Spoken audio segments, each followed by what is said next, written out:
Welcome, everyone. This is Unearth with Shelly Hughes. I'm Shelly Hughes, and in this podcast, we talk about the good, the bad, and the ugly of business ownership and running really profitable, passionate brands. Today, we have George Council. He is a CEO, president, and owner of Outdoor Lighting Perspectives. I was virtually introduced to George from a Philly Mag article that I read in there. After I did a little bit of research, I said, I need to talk to this guy. So George, he comes to us with a lot of military experience and with a lot of perspective on what just makes a really good and healthy business from a lot of your experiences. George, thank you for joining us. Thanks for having me, Shelly. I appreciate it. So tell me, you were a Philly kid. Yes. Let's start from the beginning. Tell me about your upbringing and how that brought you into, we said St. Joe's and what that meant for the Naval Academy. But let's start from the beginning of how kind of Philadelphia shapes you, because it shaped all of us. I'll start there. 1906 is where it's at. So I'll keep it short. So when you're older, you got quite a story. So yes, I'm born and raised here in Philadelphia. I've lived in most of the areas. I've lived in South, Southwest, North, Northwest, and very fond of the city. Grew up in a blue-collar atmosphere, so I've got some great structure from my dad. I think it's important when you're watching your parents and how they work. My family, they work very hard. I don't think we had a lot, but I didn't know that. Yeah. So I think that's the greatest thing with a parent. I had no idea. They just gave me the ideals of hard work and save and do what you need to do to be a good professional and at the same time be a good person. But to sum it up, after kind of grade school, went to St. Joe's Prep like we talked about. All the preppies out there, I love St. Joe's Prep. And then I actually went from the St. Joe's Prep to the Naval Academy, decided that, I think we talked earlier, Jesuits are very good disciplinarians. St. Joe's Prep was a great experience, and I gained a lot in terms of how to conduct yourself at St. Joe's Prep. So that kind of leads you really easily into the military. So I went to the Naval Academy, ended up leaving there and going Marine Corps. A lot of people don't know about 2% of the Naval Academy students go Marine Corps. Ended up going to Hawaii for a while. I was the assistant dispersing officer for the Hawaiian Islands, so that was tough. It sounds like they really beat you down. Yeah, beat me down. Somebody had to do that, island hopping and writing checks, but it gave me an opportunity to really set a great foundation because I had a lot of responsibility as a young person. Mm-hmm. So I think I talked to you earlier. When you're in your 20s and you have the responsibility of being able to write millions of dollars in checks in your name that you can sign, you learn responsibility early, and quite frankly, you think that's how it is, right? That's how it should be. But when I got out, my career in summary is basically a lot of corporate roles. I actually worked at the Franklin Institute for a while, so I don't think we even talked about that. I was director of operations at the Franklin Institute for a year and then left there and really started my commercial real estate career, where I was working for a company called LaSalle Partners, which is now Jones Lang LaSalle. Those people are familiar with that. I enjoyed that and kind of ended up putting it all together for a variety of roles, from everything from nonprofit to solo consulting on my own to some small companies all the way up to working for a couple of Fortune 50s, most of them in corporate roles, culminating in a combination of financial roles, including a new acquisition integration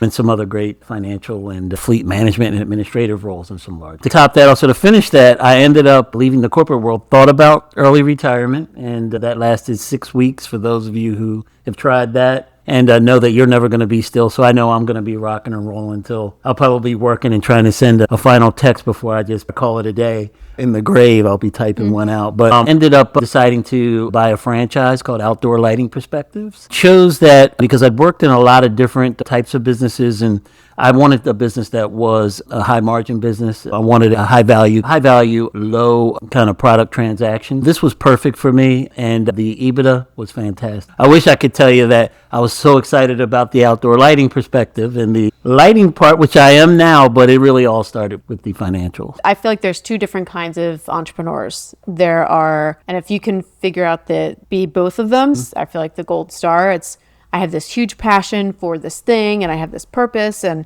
all this stuff, and that's great. But then there's another entrepreneur that says, this is what makes the most sense, is what's going to make us the most money. And that is, if you don't make money, it's pretty much a hobby. And it's not always easy to combine those things. Right? You got, and I think the foundation of it all, even when I started this company, was I wanted it to be about people. I think we talked a little bit earlier about nothing against private equity, but when you're in a larger environment and a little bit more sterile, you really don't get to put your stamp on things. And my organization, I really wanted it to be about driving people. I really do believe that most people come to work to succeed. So I'd like to build on that. We have a great structure, and if people know what they need to do and what they're required to do, I think that positive feedback and reinforcement is much better than negative, right? So I really focus on people, allow them to come in, and to me, I think it's my responsibility to give them what they need to thrive, because I think they wake up, and not many people go, let me see how I'm going to screw up today. They wake up and say, how am I going to be successful? So I try to give my folks the tools to do that top to bottom. Yeah. So let's go back. You said that you were really looking for a business, and we'll get to your experience in your journey in buying a franchise and all that kind of stuff. But you said that you were really looking at high margin company, which we talked about a little bit. Some of the companies that you worked at before, they were great revenue, lots of times low margin companies. So tell me about the challenges that come with a company like that, because why you think that's the case. Yep. Is it a category? Is it leadership? It can be multiple different things. So tell me about some of the challenges you saw early on in your career with some of these low margin companies. So really, and there's nothing necessarily negative about a low margin company, that you're really going to focus though on volume, right? And you got to focus on keep a good close eye on your costs, right? Both direct costs and overhead costs. It is super important. Sometimes the customer gets lost in that, right? So because it is all about volume, there's no way to replace it, right? If you don't get the volume, you're not going to have a very good day, month, week, year, right? But so I wanted to be in a company where it was much more focused on the individual transaction, right? So for me, with outdoor lighting perspectives, it was perfect, right? Because we have a very specific client base. It's a client base that's looking for high quality.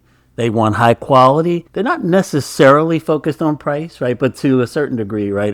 There's a limit on what people want to pay. They want value, right? So we were very focused on going out, giving people the value, and in that value, giving them the quality that they want. That was very important to me, to have a company that really focused on that quality aspect. And you have to be a high margin, low volume company to be able to do that. And I think we've been pretty successful at that. Yeah. So you were in the Naval, you were in St. Joe's, and like we said, St. Joe's, they're the Jesuits. They're no BS when it comes to structure and discipline and integrity and all these things. Naval Academy just adds on to that. Correct. Tell me, what was that transition like, going from this high integrity, highly structured, highly respected environment from youth, right, to corporate? Yep. I think I'm going to tell you, I think I've been very fortunate in that the environment felt very natural. The one just built on the other, really. Again, going to a St. Joe's prep, you talk a lot about integrity. You talk a lot about discipline. You talk a lot about excelling, and then you have to do all of that while also being a good person. So those aren't easy things to put together for any of us, right? So doing that with St. Joe's, that was a call. Going to the Naval Academy, the exact same structure, right? Holding yourself to a very high standard, certainly holding yourself to at least the standard that you hold and others, whether they're your peers or people that work with for you. If you're going to hold them accountable, you better be accountable as well. So that, along with the integrity, which we talked about earlier, Naval Academy, the Marine Corps, and all of our U.S. military organizations, integrity is an expectation. It's not a goal. It's an expectation. So if you can pull in your values of people and pull that all together into an organization with the discipline, you can usually be pretty successful at anything you do. And it's been a big part and a big base for me throughout my life. One of my core values that probably we really resonate together. One is extreme ownership, and I took that directly from one of my favorite books by Jocko Willink. He is a ex-Navy SEAL, now goes into leadership consulting and things like that. But the other one is that you can make money without doing or being evil. And that's just a personal value of mine, because in my experience, ethics can sometimes be blurred and morals can be blurred when you say, hey, you just be a good person. Did you ever see that line become blurred when you went into the business, where now people are making money, people have to make decisions, people have to make lots of times hard decisions? It seems like that's a huge value of yours. Did you ever see that line be blurred when you went from Naval Academy, or when you went from the Marine Corps to corporate? Yeah, I mean, that definitely happens. I haven't been fortunate enough to be at a lot of different types and sizes of organizations. It's probably, you would think maybe, I don't know, if you're not-for-profit, that you see that's not as big an issue as maybe if you're with a very large organization with low margins. There are always those challenges. But I think that And nobody's perfect. I'm sure that I've had some opportunities that I didn't take advantage of and maybe didn't do things the way I exactly would wanted to do them. But I think if you have that baseline, and if it always goes back to people and doing the right things, I don't think that there are very many situations that you can't come out on top and do the right things. You take a hit sometimes. And I think I would hope that most of the people, certainly that work with me right now, understand that I'm certainly the kind of owner that understands when something goes wrong. And when you need to lean on something, I always tell them to lean on integrity. The first thing is integrity to yourself, to the business, and especially to the client. So for us, I will 100 times out of 100 lose money with a client if it means that I'm standing up for our integrity, our brand, and making sure that we give the client what we promised that we would give them. So I think to me, it's one, the right thing, but it's also the right business thing, right? At the end of the day, if you're taking care of your individual client on an everyday basis, that's part of your culture, that's going to build into a great company. It's also going to build into your brand reputation and make sure that you're also successful from a profit standpoint. I just think that's the way that's the only way I know to go about it. And I think in the long run, I don't think anyone can argue that's the best way to get done what you need to get done. I don't want to pick on any particular world, but there are some businesses and there are some leadership styles that for me I particularly don't endorse, that really look at fear, or they try to burn through people, which is not something where that's not really important to the business.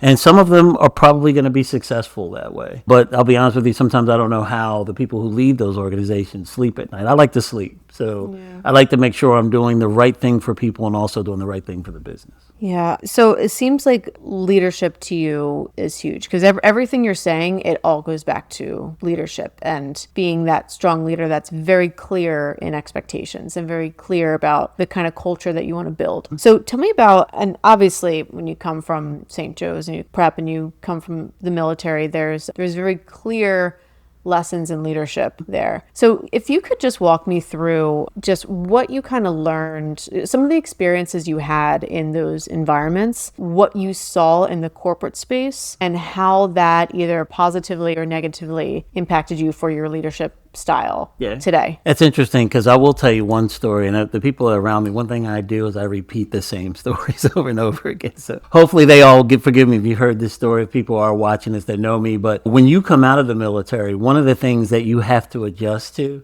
out of the Marine Corps, I'll be honest with you, in the Marine Corps, there's a certain level of forcefulness in language that comes out that does not work in the corporate world. So you need to make that adjustment. But I think the biggest adjustment is when I started at the Franklin Institute, I remember very early on asking someone to do something, and I turned and I walked away, and they were asking questions. And I had been so used to the military way where you just throw out what needs to happen and people are off and running no matter what it is you said, that I was in a little bit of shock. Like, why are you still here? Why are you out doing so I had to make some adjustments that way and understand that there was going to be some feedback in terms of what needed to happen there. And now it seems silly, but I did have to make that adjustment. But going into the rest of my world, I think that the experiences that I went through during that, I think that once you blend that ultra-militaristic piece out, it makes a whole lot of sense that you can go out and then manage people in a very similar way, because people do want structure. Now, the funny thing I will tell you too is that I have a young lady here that works with me. She'll tell you the same thing, that how I went from that, I have become more of a fire starter than a type A. So I have to admit that's something I work on, but I have so many ideas and so many exciting things that I want to do. I get so excited for the business and for our clients and all the things we can do. I tend to start a lot of fires, and those in the corporate world know what that means. And then when you got to actually implement all these things, typically you're not going to find George because I'm off to starting another fire. So I think that works as long as you have you have to make sure you have the right people working with you that can support you in those endeavors too. I really think about all the time is, to your point, is it's that structure versus the autonomy people. And so how do you think about that, where in the military, it's decentralized command,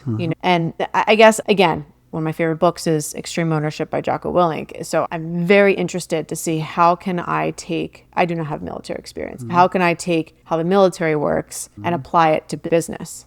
Because structure can be a few different things, but how do you, when you think about, okay, this needs to be done, go do it, I'm going to work on this other thing. Tell me about, how did you instill that in your current culture so that people did feel like they had autonomy they were trained enough or whatever it is to make sure that you give an idea and they know exactly what they have to do to run with it? It's a great question because I won't say I have the exact answer, but I definitely have a structure that at least I go through. You have to kind of balance people's natural abilities with growth, right? So if someone comes in and their natural propensity is they're great IT people, they can build an app for anything or utilize AI, but maybe they lack a little bit in leadership. Maybe they lack a little bit in understanding. Maybe they've never led an organization before. You got to basically make sure that you're allowing them to lean on those tools that are good for them and then help them fill that in with the things that they need, in this example, from a leadership standpoint, right? So I try to manage everybody to their own strengths and then fill in those things that allow them to do and grow. I think everybody has strengths, everybody has weaknesses. And I think one of the mistakes that people do make is they try to force people into a structure. I'll give you an example. My salesperson came in and he's a natural salesman. People love him in 5 minutes. You can't not. They meet him, they love him. So he's very good at getting close to the client, making relationships. His integrity is without bounds. He would tell you himself that his thing is not, I'll call it the grind, right? So things are slow. He's not going to give you a 35-page spreadsheet with how many phone calls and all that kind of stuff. It's not his strength. So I tried to force him into that bucket the way I would do it, and his performance declined, right? So I got more stuff from him. I got more structure from him, but his performance declined. So what I learned from that was the same thing that I described earlier. Let him be, let him cook, right? The way that he knows how to cook, and then allow him to grow in a different way to do that other kind of structure. So one, I got him a little bit more support on the other end to do some of the more reporting and mundane things that aren't his thing, and let him cook on his natural sales stuff. But I don't let him off the hook either for being able to keep growing and keep learning new things to become a better sales professional. So I think you got to blend both, and it's not always easy. Yeah, we're dealing with that right now. It's balancing, okay, what is the SOP and what are best practices and what does business need to see data wise so that we could make smart decisions with individual strengths. I think you said it perfectly that, and again, I'm still trying to figure it out. But we see it in these large corporations that are corporate. And people don't like the word corporate because everyone has to get in a line. As small businesses and startups and that kind of thing, we have more agility to say, oh, you're good at this, let's go over here. But I on the back of my head, I'm always saying, yes, we have to cater to what people are, number one, yes, skilled at for sure. What are their natural strengths? But more so, what are they interested in? What do they care about? Because if they're not interested in it, they're not going to do a good job at it. And so balancing that with, okay, but I still need to see the numbers. Yeah, it's just interesting that, because in the military, and tell me if I'm wrong, but it seems like there's not that much fluctuation. Very true. That can happen. It's a change that definitely had to be tweaked, right? Like as I talked about my first interaction there out of corporate, you're very used to, there's a structure. There's not a whole lot of deviation from that structure. You can still lead and you can still focus on people's strengths, but the structure of how you do things is the way you do it. Yeah. I think it's a lot different. And I think in my organization, I would like to think, and I would think my people would tell you that I've learned to make sure you're going to go way further with buy-in, right? Not to say like you can't have a vote, right? Every time you do something, you're not going to have a vote on how you do it, but you want people to buy in because typically, and I think this has been proven through a lot of other people's works, you could take the smartest person in the room and let them make a decision by themselves. And you can take 10 average intelligent people and have them talk about it and come. And typically that group is going to come up with a better solution than the one smart individual, right? So I try to run our organization that way. I try to get input. I try to get everyone from the most important people. If you want to look at a structure, people would say they're the line level employees, but I think they're the most important because they spend the most time with our clients. Sure. I used to try to tell them how we're going to resolve a situation. We're working through something now that I'll actually share. A lot of small companies go through this. We're really busy. We're growing. We need to add more employees, but in the interim, I need more work out of you guys. I know with my guys, if I say the word weekend, that is their trigger, right? That's a trigger if I say weekend. But I'm working with them now. We're actually considering going to a new structure with potentially having 10-hour days, 4 days a week, and maybe we have to work some extra work on Friday. Friday is not a trigger word. Weekend is. So I can accomplish the same things, get everything that I need, and keep my team happy, and also give them some say, right, in how they run their part of the business. We're small. And it's one of the pluses when I talk to people about joining us is that you have some say. Like you have some say. What you say going to have an impact. You've probably done the same. I've worked at $20 billion companies where if you have an idea and you could be a senior person, you can bring it up. It could be years before anybody hears the idea, much less strategizes it and implements it. When you work at a small company like ours, you can knock on the door and come in my office. We might start doing it tomorrow, right? So I think it's one of the great benefits of working at a small company. I hope that my guys would say it's one of the big pluses on why they stay with us. What do you think is the benefit of these practices of enrollment and buy-in? And tell me if I'm wrong. Again, it seems like it's a little bit different from your past experiences, right? It is an adjustment. So tell me about what you've seen in the past when enrollment, when it's just here, it is what it is, this is what has to be done, that type of culture versus where do you see the business benefits? Because that's really what we're in. We're in the business of business. Where do you see the business benefits come up when you're able to enroll and get that buy-in? I think when you look at the end goals, it's the same, but it's different, right? But it's not as much of a tweak as people, I think, when you look at military and you look at business success, right? So in the military, it's a passion. Most of us, all of us, we join and we want to serve our country. We want to take care of our friends and our family. That's a passion that's in everybody, right? You go in and when we say we need to do X, whether it's mopping the floor or whether it's charging across that line, there's already a burning passion to do that. So when you set that structure, you always have that base to go to motivate, right? But when you're in business, and I always do this with my guys because I used to hate this. When my CEO would come in and say, hey guys, we're really burning, revenue's up 22%. And at the end of the day, as a line level employee, you'd go, that's great for you. What does that have to do with me? So I think that the difference is there has to be a passion, a mission, a buy-in that you create instead of there, because it's not natural like it is in the military. And what it does is if everyone buys into your mission, they like working there, they like working with their teammates, you don't always love your boss, but they respect the people that give them direction. They know that they're there to serve them. Because I definitely always look at this should be, and people have talked about the upside down pyramid. It's easy to talk about it, but you have to do it. They have to understand that I'm really the head servant. I'm there to make sure your job is easy. And I tell my managers, your job is to make our line level employees' jobs easy, whatever you need to do. So I think if you're doing all that and they're happy, what happens is we all talk about that moment when they're at the clients and I'm not there, their boss isn't there, their supervisor's not there, and they can either leave a line not buried or they can bury it in the best way, cover it, and no one ever will know one way or the other. I want them to make the right decision in those instances. So I think if you've already set that structure and you've already laid that passion, you've already set their love for working at the company, you know that when that moment comes, they're going to do the right thing. So that can only be a positive for your organization. You read it as entrepreneurship can very much be romanticized. It can say it's very much the whole book's like Start With Why and all that kind of stuff.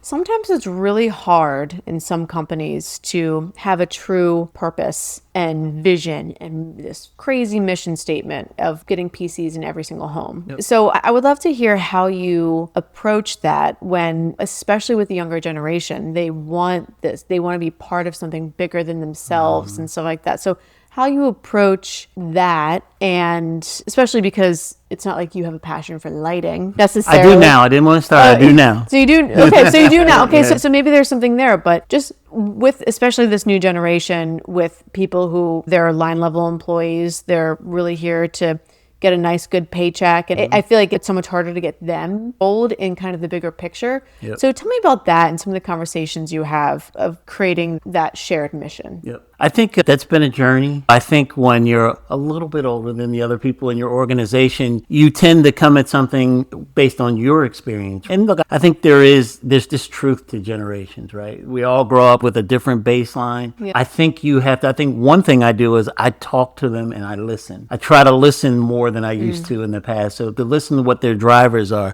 I know for a lot of people in my organization, for me, when I was 25 years old, the driver was money. Give me money. yell at me all you want, work me as hard as you want, as long as you give me more money. So that was the driver of my generation. It's a little bit different now, right? I think there's some broader things. I know, for example, my guys really value free time, right? They value their time. So if you're going to have them doing things, you can pay them double, you can pay them triple, but that's not their driver. Their driver is, are you giving me a good SOP that we talk, have a nice structure so that I have an opportunity to get things done within the time I'm here? And if we're going to have to do things outside of that, can we limit that? And when we do it, can I have some say in how we accomplish that so that I can do the other things that I'm interested in? So I had to learn that, right? I had to learn that was their driver. I could reach into my pocket all I wanted in those situations, and they don't care, right? They care about their time, their families, their hobbies, the other things they want. And it's not something for anybody to just, not to say that maybe my generation was right or theirs was wrong. It's just a fact.